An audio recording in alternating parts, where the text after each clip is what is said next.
Alright, here we have the 2019 Hemisphere GLX 282RK.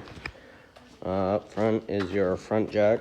You have up and down, then a light if you're hooking up when it's dark.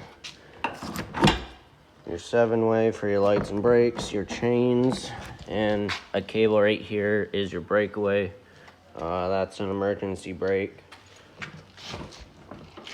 Then you have your propane tanks up here with a cover over it, and your battery up top on the cover. These just unscrew, so you have access to the top of your tanks. This slides off, and then to turn them on, you just turn the valve.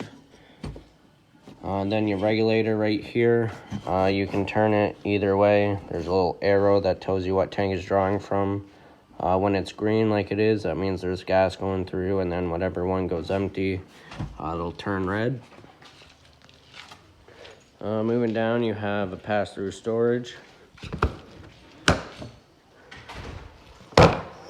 With magnets to hold up the door. In that box is a hose for the grill on the back.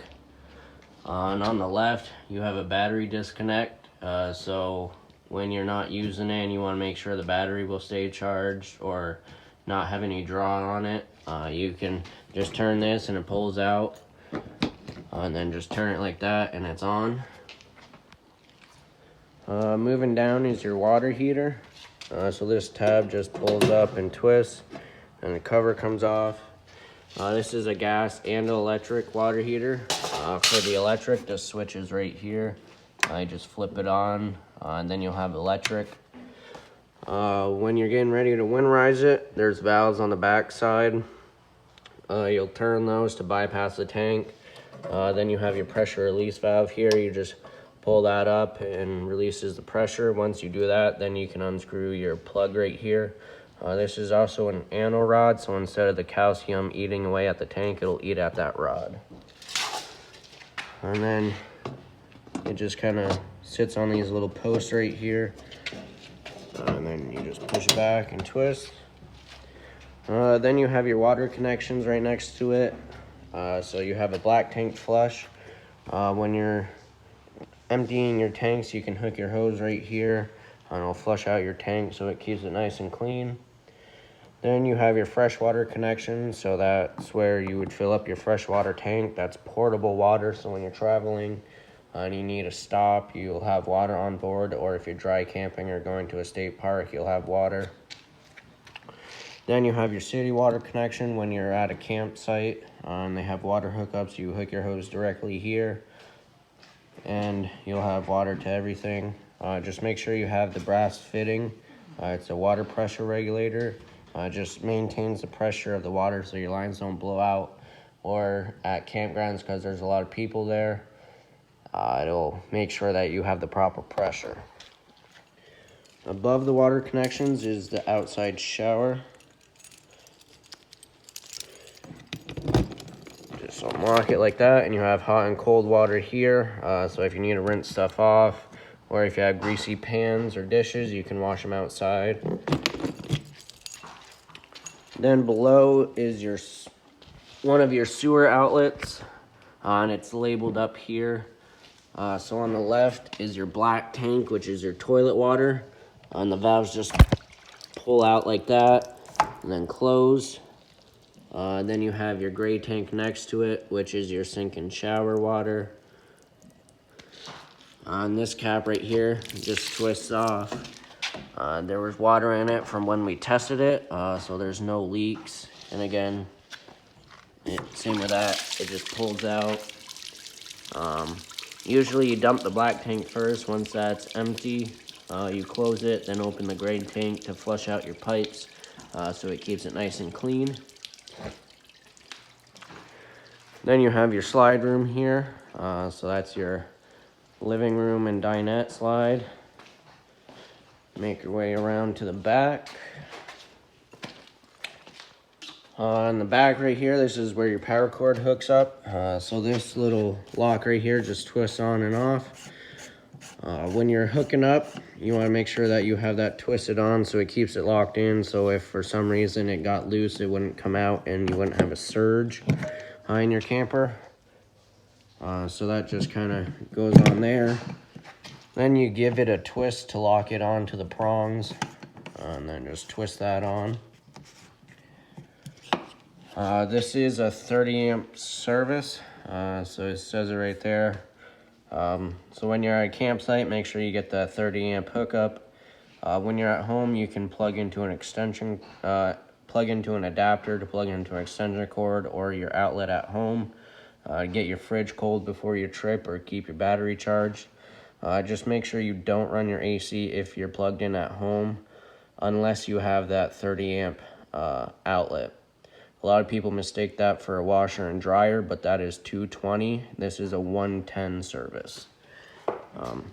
So when you're at home, just make sure you don't run your AC. If you're plugged into a regular household outlet, it will burn up your cord.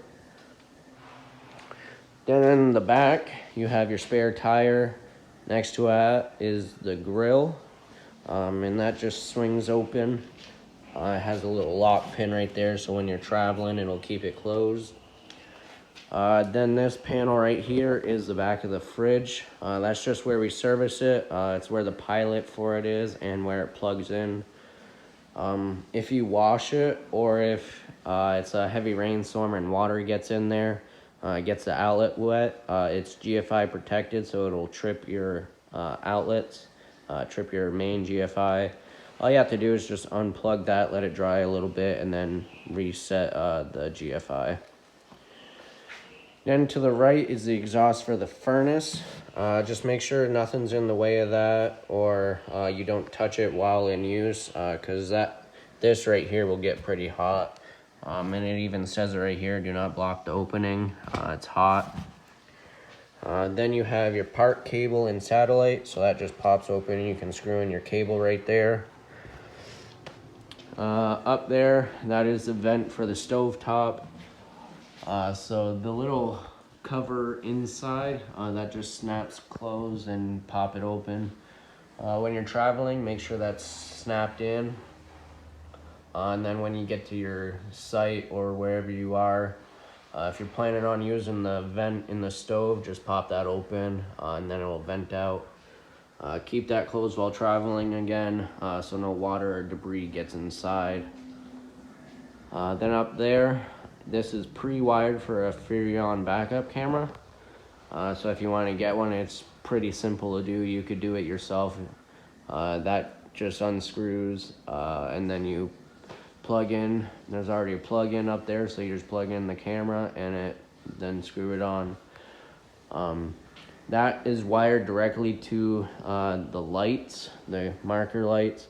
So if you do have one, your lights in your vehicle have to be on in order for the camera to get power. Then moving to the passenger side, you have an outside kitchen right here. Just some thumb locks right here that twist to unlock it. And you do have a key lock here so you can keep people out. And again, it has magnets to hold open the door. So you have your little mini fridge here, and then your sink. It just opens. You have your temperature control right there. You have an outlet out here as well, and again, that's GFI protected. Then you have a light right here. It's a push button in the center to turn it on and off. Then you have some TV hookups out here, so you could slide your TV up out of the bracket inside, slide it in here, and you have TV outside, and then you have outlet right here to plug it in or whatever you want outside, and then the TV cable hookup for the TV out here. You got outside speakers, so you can listen to music outside. Then you have a switch right here for your rear stabilizer jacks. So you have extend and retract. Right now they're down, and retract will bring them up. Now these are only made for stabilizing, so when you get all leveled, put blocks under the tires if you have to level it side to side. Then you use the front tongue jack to level it front to back. Once it is level and where you want it, then that's when you bring your stabilizer jacks down.